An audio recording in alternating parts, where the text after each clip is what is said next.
आपण पाहत आहात कराड टुडे न्यूज.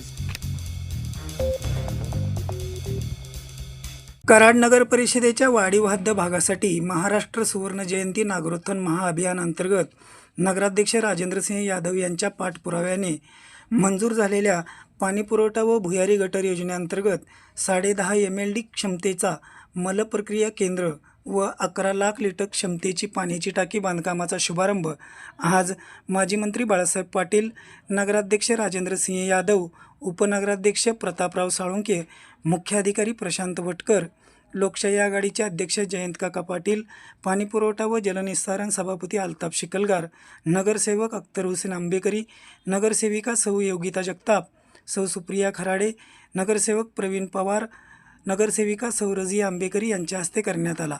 बाराडबरे येथील जुने मलप्रक्रिया केंद्राशेजारी आयोजित या कार्यक्रमासाठी वाढीव भागातील मान्यवर व नागरिक मोठ्या संख्येने उपस्थित होते.